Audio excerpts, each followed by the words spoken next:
Detenido, desaparecido, asesinado por la dictadura de Stroessner en el Paraguay, Juan José Soler, entrevista a su esposa Mercedes Fernández de Soler, 6 de septiembre de 1996.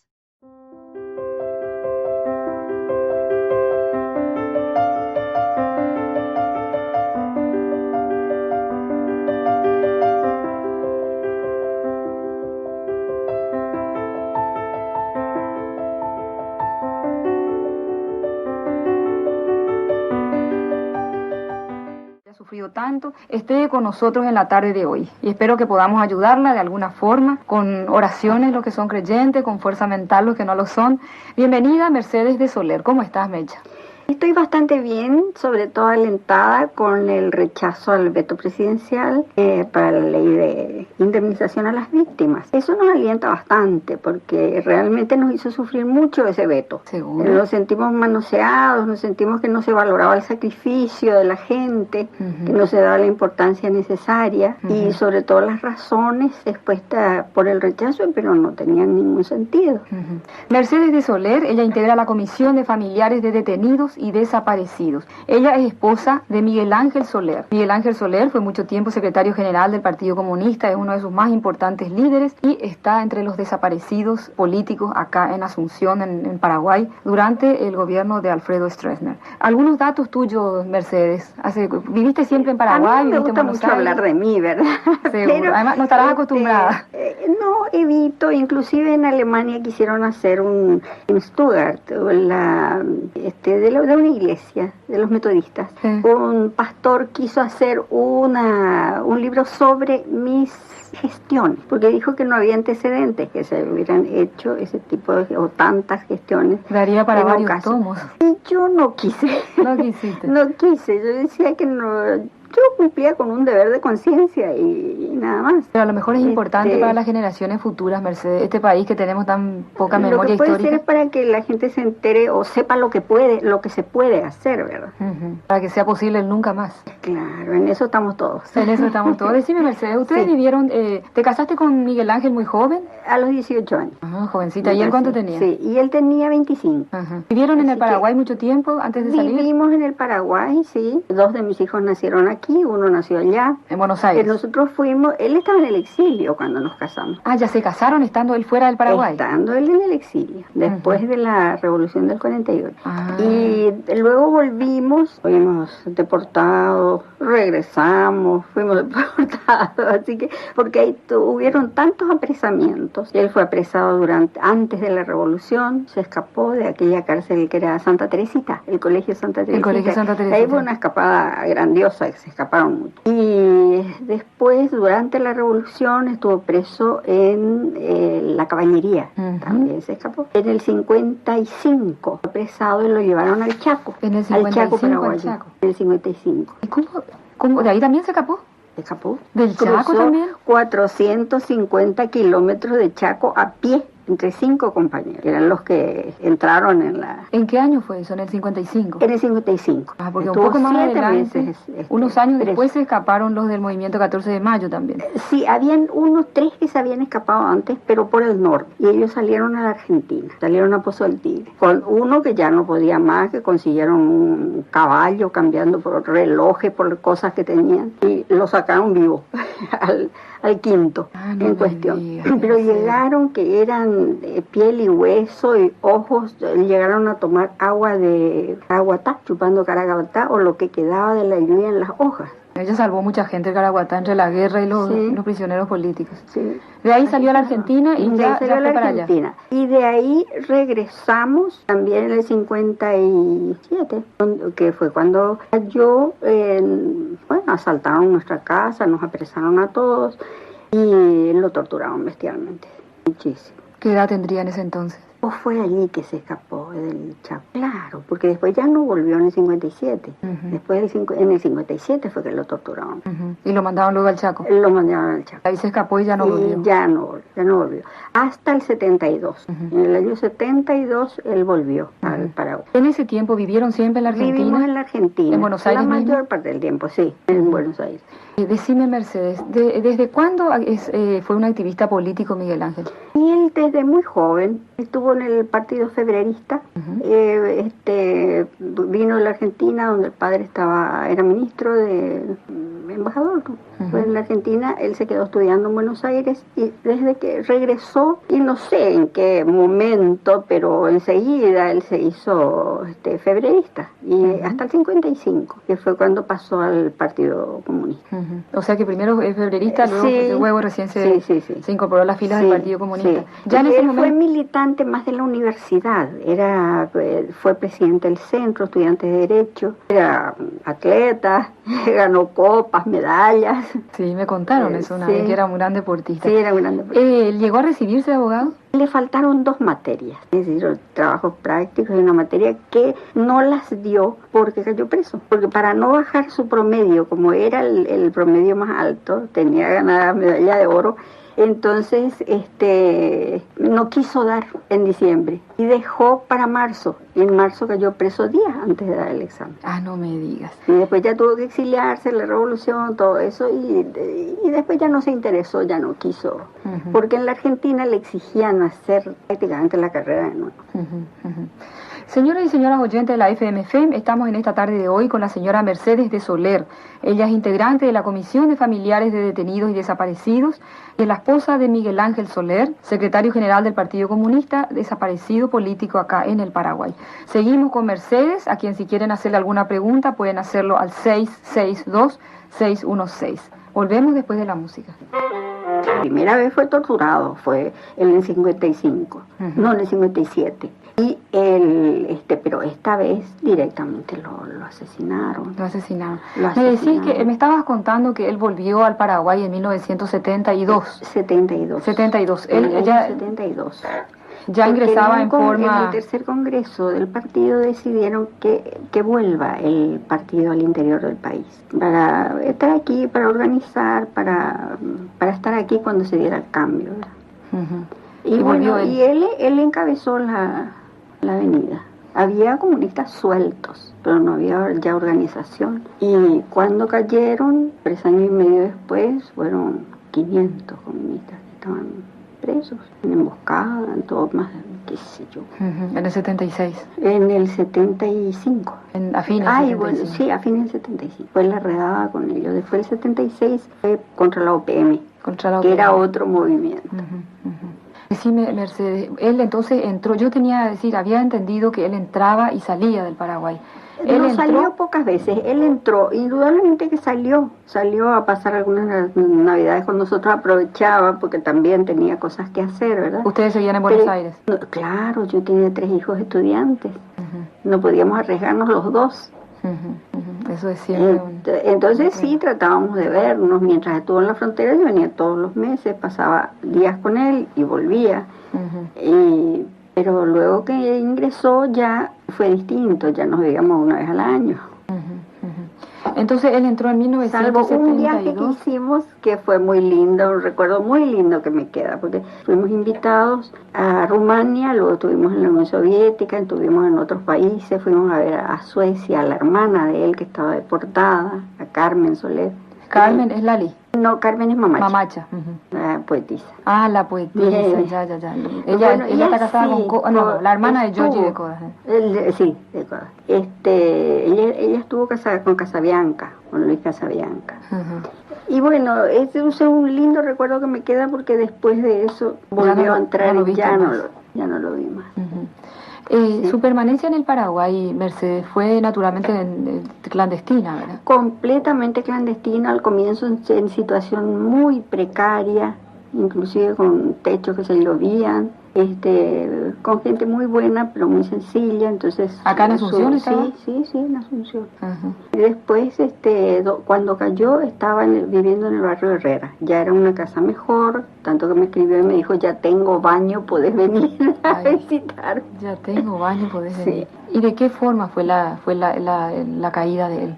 Él estaba trabajando en la organización del partido, ¿verdad? Sí, él estaba trabajando, estaba estudiando la situación acá. Hay apuntes muy lindos de él. Lastimosamente la policía tenía escritos 2 libros. Uno era sobre la utilización de los ríos, la utilización internacional de los ríos. Y el otro era otro tema, que en este momento no me acuerdo. Tenía terminado y quedamos en que me mandaba. Por ejemplo, cuando escribió el folleto sobre Itaipú, yo tengo todos los originales. Y estas otras cosas no tenía que mandarme y no sacó a tiempo, por lo visto. Ajá. Entonces sus trabajos quedaron. Pero ¿No sabes también no te fijaste en el archivo del horror, si están ahí? No están.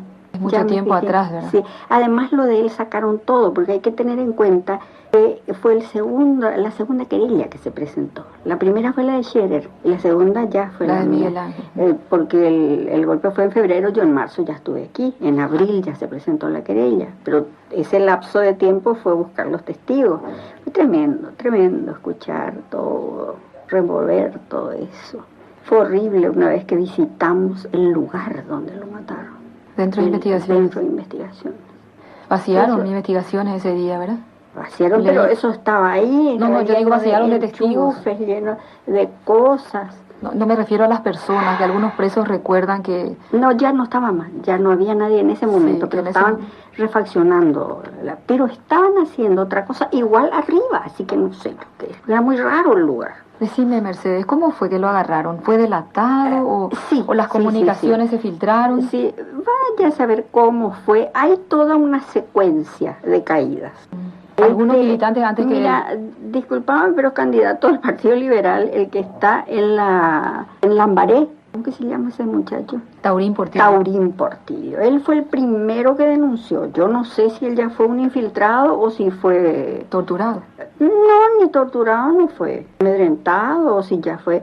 o antes le habrán hecho algo. Pero Taurín Portillo denunció la casa de Derlis y todos los jóvenes que él conocía. Derlis Villagra. De Derlis Villagra. Cuando va la policía ahí, cae uno que conocía la vivienda del secretario de Miguel Ángel, que era un muchacho Osorio. Era el chofer de él.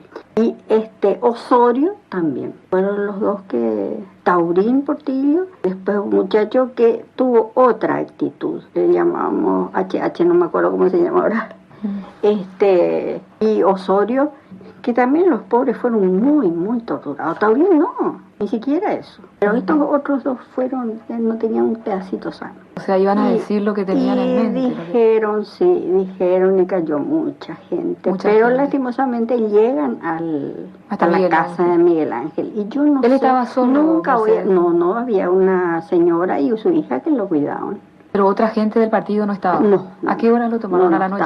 A las 8 más o menos de la noche. ¿Tenés testigos en el barrio? Yo lo que no entiendo, nunca pude entender por qué no se fue. Porque según lo que nosotros supimos, él tuvo noticia de las primeras caídas en la mañana.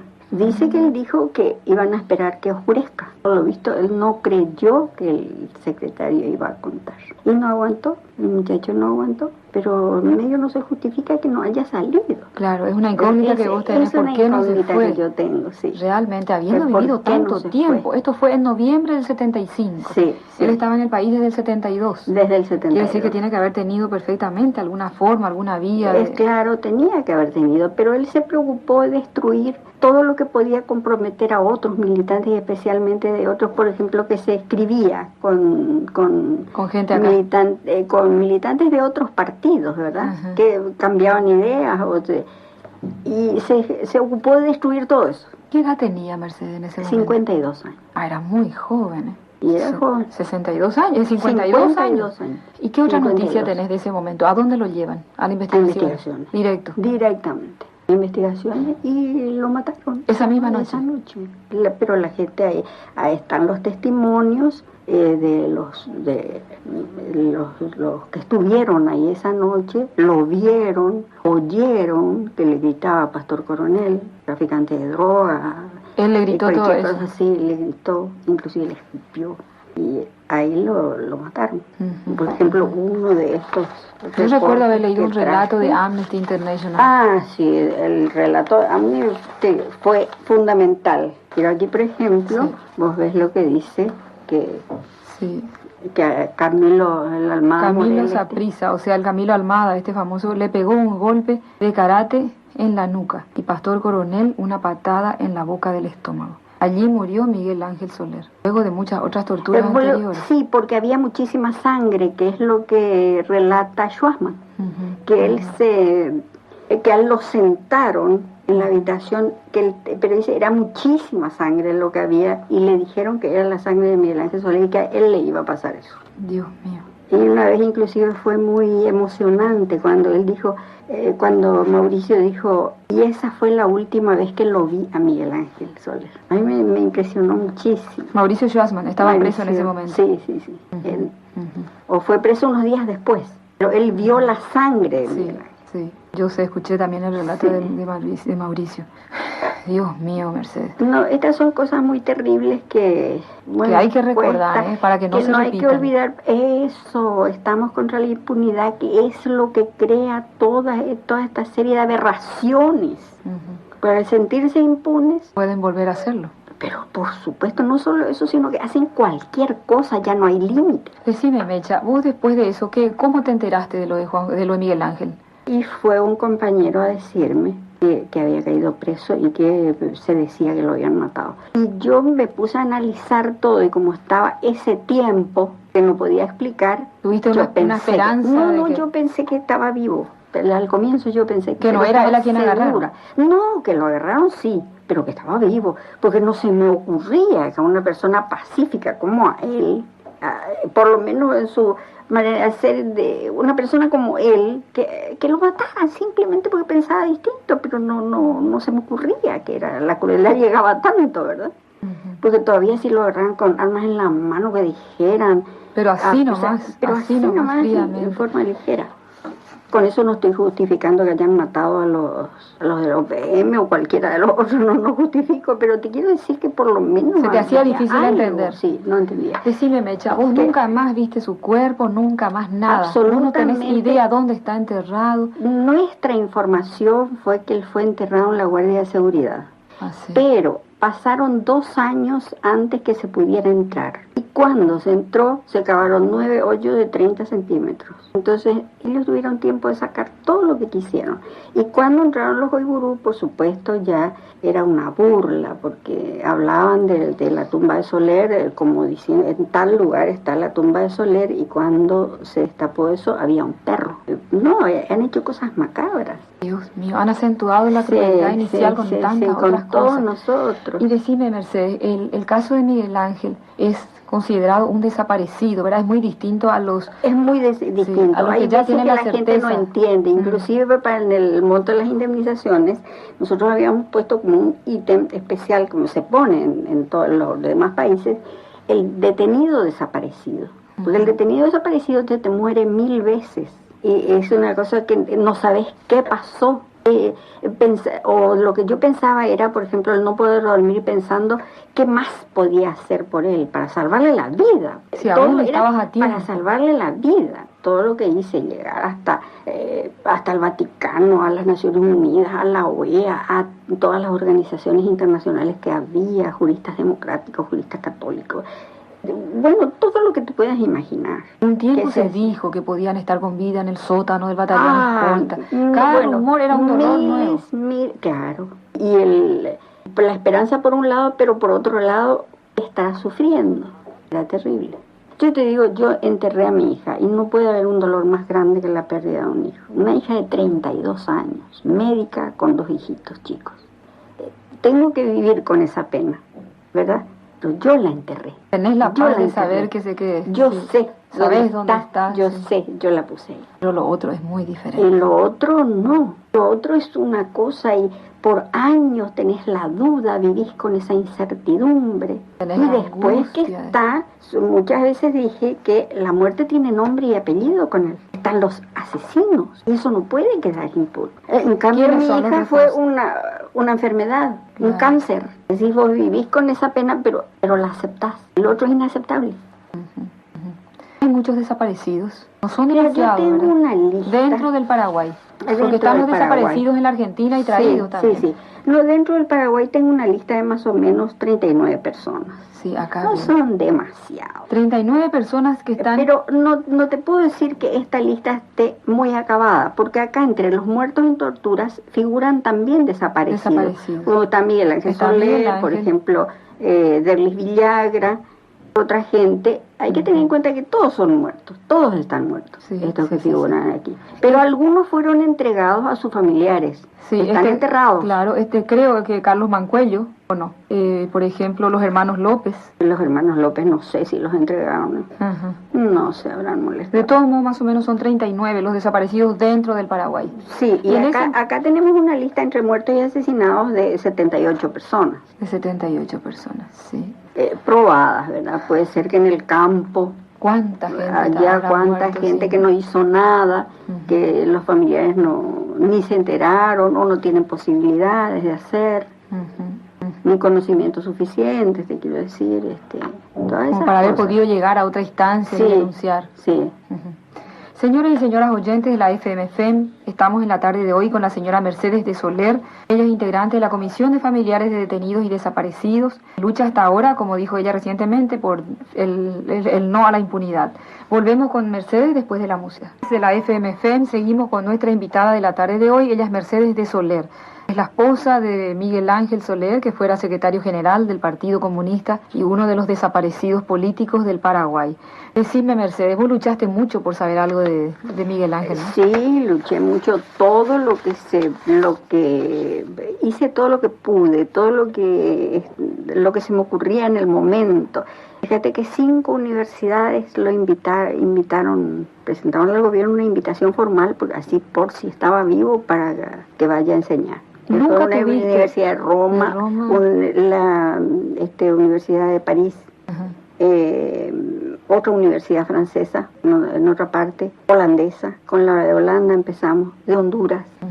La cuestión es que 5 universidades lo invitaron. Mecha, además de lo que nos contaste de esos testimonios que tenés, ¿algún indicio no tuviste nunca? O sea, algún indicio, por ejemplo, que te dijeran que algún resto encontrado podía ser él, o algún dato más de su... El indicio era que estaba en la Guardia de Seguridad, y hubo un testigo, un señor colorado, que en ese momento no me acuerdo el apellido, Duarte creo que era el apellido, que él me decía, mire, a mí me mandaban a regar la tumba para que baje la tierra, y inclusive él hizo una denuncia, pero lo atropellaron. Yo lo fui a visitar en primeros auxilios y estaba todo roto el pobre señor. Ya y después de eso, entonces dijo que no sabía quiénes eran, que sí que lo mandaron, pero que no sabía quiénes eran los que estaban adentro. ¿Quiénes son los responsables, Mecha? Los responsables son, en realidad, todos, desde Stroessner, Montanaro. Yo lo tengo querellado también a Juan Serrano porque era jefe de inteligencia del ejército. Y después Brites Borges, Pastor Coronel, los autores materiales en ese momento, los que hicieron fueron Pastor Coronel y la cafila de bandidos. Pero según los testigos, Stroessner dio la orden por teléfono. El responsable principal. Procedan. Dios mío. ¿Esperan los familiares de los desaparecidos, como decís vos, esto de no haberlo visto, no haber tenido el cuerpo en sus manos, esperan que se pueda aclarar alguna vez? Sí, cómo no. Ellos saben dónde están. Ellos saben. Ellos saben. Es una obligación de todos que se sepa lo que ha pasado. Hace poco, este señor Torres, uno de los torturadores que formó parte de la comisión que lo apresó, estuvo en un seminario. Y yo le dije que yo podía, a mí me afectaba muchísimo estar con uno de los asesinos de mi esposo, pero te juro que podría perdonarlo. Podría, no sé. Si él también se mostrara arrepentido. Si por lo menos, es que no muestra arrepentimiento, pero si se arrepintiera y si por lo menos dijera dónde están enterrados los restos y que cumpla la pena merecida, entonces ya quedamos en paz con la sociedad. Pero tiene que haber, por el saneamiento de la sociedad, tiene que haber algo de eso. Y tienen que decirnos dónde está. Yo te digo que en mi dolor está eso, el saber cuando voy y le deposito una flor en la tumba de mi hija. Él no hay. Mi hijo me llamó cuando se cumplieron los 20 años, ahora fin de año, según el 30 de noviembre pasado. Del 95. Y me decía, lo recordamos a papá, está en algún lugar y no está en ninguna parte. Es muy terrible. Está en algún lugar y no está, en ninguna parte. Es muy terrible. Hay que haberlo pasado, hay que vivir para saberlo. Entonces no es lo mismo el detenido desaparecido. Aparte, hay que tener en cuenta esto, el Estado es responsable de las personas que están bajo su guardia. Y si eso se viola, si ese principio de la vida y la integridad física viola el Estado, ese es el terrorismo de Estado. Cuando eso se viola, entonces los terroristas son eso es el terrorismo de Estado, amparados con la impunidad total que había y que sigue habiendo en muchos casos y sigue pasando. Yo estoy esperando que salga el juicio penal. La gran compensación que tuve fue cuando salió el juicio civil. El juez Raúl Gómez Frutos, considerando, digamos, pero con tan hermosas palabras. Yo te juro que vale la pena. Desde donde dice, por último, de conformidad al artículo 67 del Código Civil, en la fecha presunta del fallecimiento del señor Miguel Ángel Soler, entrega de lucha por sus creencias. Su muerte fue comentada en círculos cercanos al dictador Alfredo Stroessner como un hecho conocido. Dios mío. Bueno, este juez realmente me dio una gran alegría, una gran satisfacción de haberse referido. ¿Te imaginas en un país donde lo asesinaron justamente porque pensaba distinto? Un juez habla de esta manera. Sí, realmente. Hace justicia. Realmente hizo justicia. Sí, tenés razón. Yo le agradezco enormemente. Decime, Mercedes, pasando ahora, para que no nos vaya el tiempo, a esta ley. Esta ley es una ley de indemnización a los familiares de los fallecidos y desaparecidos, ¿verdad?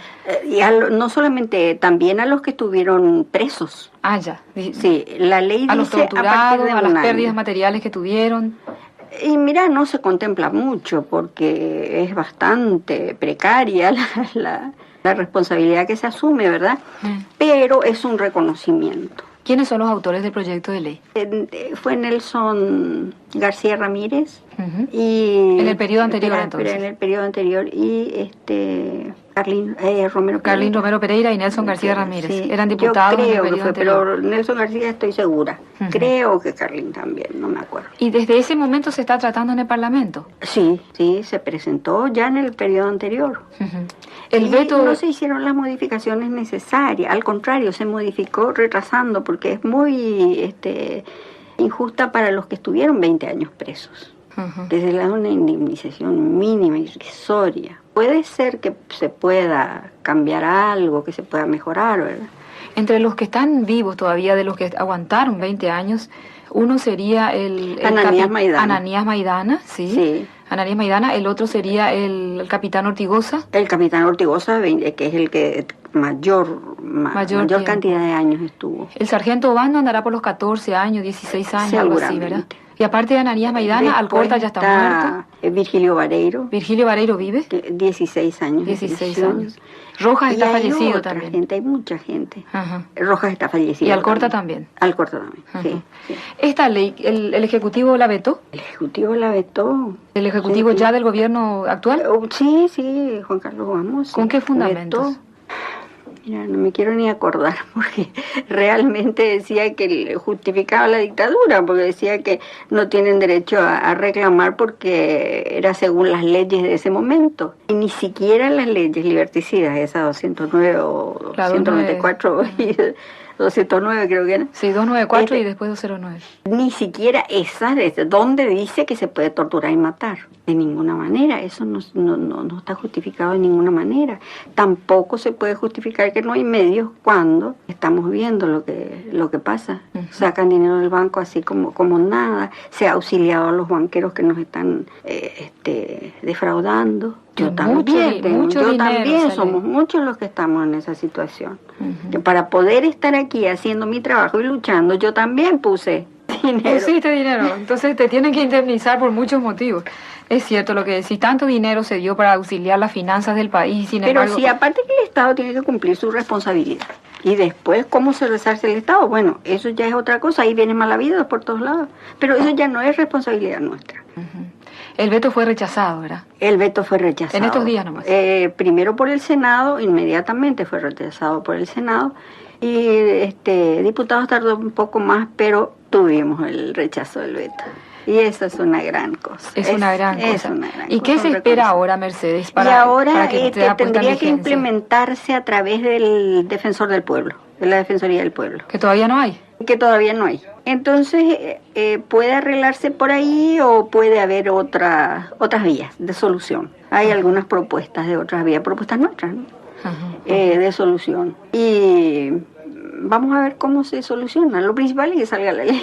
Lo principal es que salga la ley. Sí. Decime, Mercedes, en este último minuto que nos queda, ¿qué podrías decirnos de todo esto cuando ves el monumento en la Plaza de los Desaparecidos?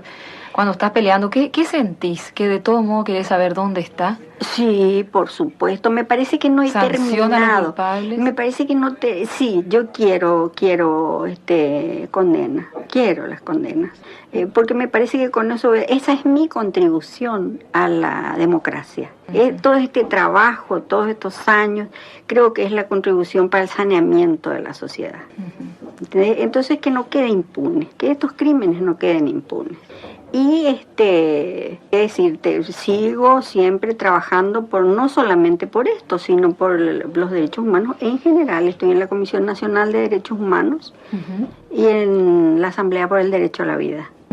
Entonces, es mucho lo que hay que hacer. Continuamente oímos quejas, pues sabemos lo que ocurre en el interior, en todas partes, los problemas de la gente. Y bueno, creo que mi militancia es exclusivamente en derechos humanos. En derechos humanos. Sí. Rechazar la impunidad es una garantía para el futuro, ¿eh? Por supuesto. Y bueno, Mercedes de Soler, te agradecemos muchísimo tu presencia con nosotros esta tarde en la FM. Te aseguro que yo siempre fui una gran admiradora de tu valor. Más que decir, muchísimo del pensamiento de que nos ha llevado a esto, el pensamiento de Miguel Ángel, de cómo él concebía las cosas, cómo concebía el partido, como una parte del movimiento en su conjunto, ¿verdad? Sí. Que todos los demócratas tienen que... Y ahora pensamos... Ay, que se una la oposición. Mi llamamiento es que se una la oposición. Que se una la oposición. Me gustaría mucho, Mercedes, volver a invitarte para hablar de eso que me contaste. Yo estuve cuando el aniversario de la fundación del Partido Comunista, lo invitamos a Ananías Maidana.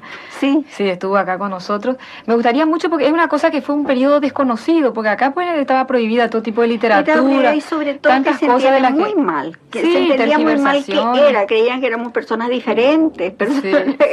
Y no, nada que ver. Nada que ver. Ni siquiera éramos tan peligrosos como decían, sí. Mi mamá lo conoció a Oscar Craig. Y siempre me hablaba de Oscar Craig, que era súper elegante, nada que ver de lo que uno podía imaginar de él. Así que vamos a invitarte otra vez. Y también me gustaría conocer, ya es todo otro tema, la cuestión de los desaparecidos en la Argentina. ¿Verdad? Que fueron traídos acá, el caso de Agustín Goiburú, Federico Tatter. Mucho, sí. Entonces, como te digo, me gustaría mucho poder contar con tu presencia otra vez. Juan José Penayo, después está una familia Cabrera. Lidia Cabrera de Franco. Ella y el marido fueron traídos de la Argentina y están acá, están reclamando sus derechos. Y bueno, muchas gracias de nuevo, Mercedes de Soler. Espero que los oyentes hayan podido entender a cabalidad lo que hemos conversado con ella. Esto muy impresionante y muy gráfico que dijo, un desaparecido se te muere 1000 veces. Y que Miguel Ángel Soler está en algún lugar y no está en ninguna parte. Realmente mucha fuerza tienen esas expresiones. Así que muchas gracias de nuevo, Mercedes, también a los oyentes que nos acompañaron hasta el final, a Vicente Benítez en los controles. Y vamos a estar juntos nuevamente el próximo lunes a las 5 de la tarde.